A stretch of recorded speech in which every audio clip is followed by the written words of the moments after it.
Welcome to the Great Shrimp Shoal. Today we're going to be dealing with a serious problem, one of the first real problems that I've had in a long while. After installing the new filter in my 20-gallon long, shallow tank which contains the monolith, I noticed as the water started to clear up that I was starting to see signs of something that was very disconcerting. I spotted what can be only described as little polyps dotted around the tank in different locations, and I noticed something else. Each polyp had tendrils coming off of it, almost like a jellyfish. It was at this point that I busted out the Encyclopedia of Knowledge and started to do my research. Luckily, with a few keywords such as tendril, freshwater, and the size of these unknown organisms, Google was able to spit back at me that I likely had a nasty case of hydra. It was at this point that I exercised a little bit of panic mixed with a little bit of wonder. Hydra were not something that I had experienced before in any of my tanks, this tank included. They likely hitched a ride in on a plant or with some of the ghost shrimp that were recently added. This is a prime example of why you should have a quarantine tank set up, but I didn't think that something like that was necessary for the dead simple ghost shrimp setup that I had started. At least it started out simple. As far as I can tell, hydra are freshwater relatives of jellyfish, a sort of cross between plant and animal, and they feed on very small, sometimes microscopic organisms. They do this by stinging their prey and paralyzing them, and then dragging the prey towards their mouth opening. Much like a jellyfish or even a pitcher plant, once inside the body portion of the organism, the prey is digested and turned into nutrients. Hydra multiply by division, a method of growth where copies of the organism divide off of the original host and float freely around the tank. The roaming hydra can attach their foot to almost any surface in the tank and set up shop, eating and growing and producing more hydra. The surface of the tendrils is covered in tiny stinging cells that can incapacitate small shrimp and can definitely render something as small as a copepod or water flea completely disabled. There are some smaller fish and definitely small invertebrates which can fall prey to the hydra as well, so I should be on my guard. Now, I don't have anything small enough that I care about in this tank, at least I didn't until the ghost shrimp started producing larvae and young shrimp started showing up. But I have yet to see that the hydra pose an issue.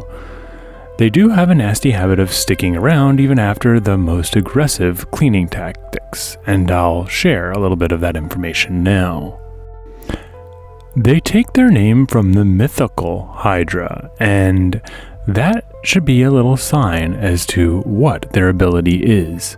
You can scrape them, cut them, and damage them, and they will grow back all of their lost limbs. Scientists wanted to find out how far this repair mechanism went, so they took hydra cells and blended them up so that they were a discombobulated, disassociated, mushy mess. Then they let the hydra cells sit, and just after sitting for a while, they formed themselves back into the outer and inner portions, immediately starting to grow a new form of hydra. The idea of something being this invulnerable is almost impossible to imagine. So, taking the hydra's ability to regenerate and stick around when unwanted into account, I had to clean them in a very tactful manner. The method that I chose is one that I've used in the past to great success. Basically, that is to just suck whatever I don't want out through a siphon and into a waiting bucket. Then toss that water into the plants in my garden. To get started, I grabbed a tiny airline hose that I could have more time to work with, as it has lower water volume, and then use that to siphon water out and create enough suction in order to pick up the first few hydra to test out my process.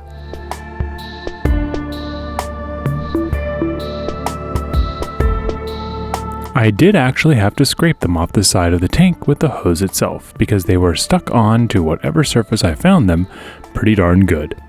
I went around the tank finding the rest wherever they were hiding and proceeded to scrape them off and siphon them in one by one.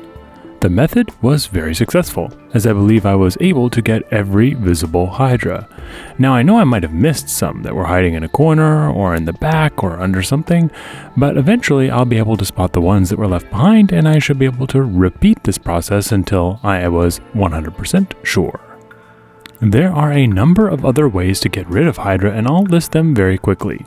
First, you can stock your tank with some variety of small fish that will feed on these little nasties.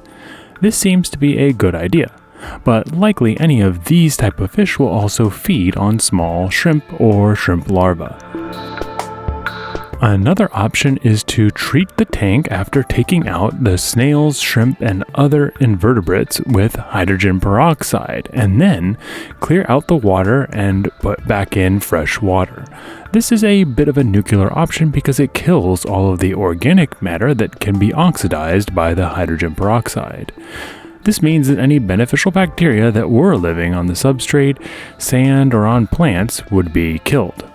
I might be wrong, but it could also affect the plants that were left, in my opinion. So I actually believe that I chose the right option in my case, and I'll continue to scrape and remove via siphon if I see any of the hydra in the future. It seemed that for now the 20-gallon tank was in good order, so I moved my sights to the other tanks in my room. The 30-gallon tank that I have is positively overgrown with java moss and rotala, and I had just trimmed recently. At first I was going to trim the plants back again just to get a better view of some of the shrimp that I hadn't seen in a while. The vampire and bamboo shrimp were included. But as I started to trim out the first amount one afternoon, I realized that this was a much bigger job. I took what I had trimmed and then threw it out and would continue another day. It wasn't until I made a discovery one morning later that I was really anxious. One of my bamboo shrimp had passed away.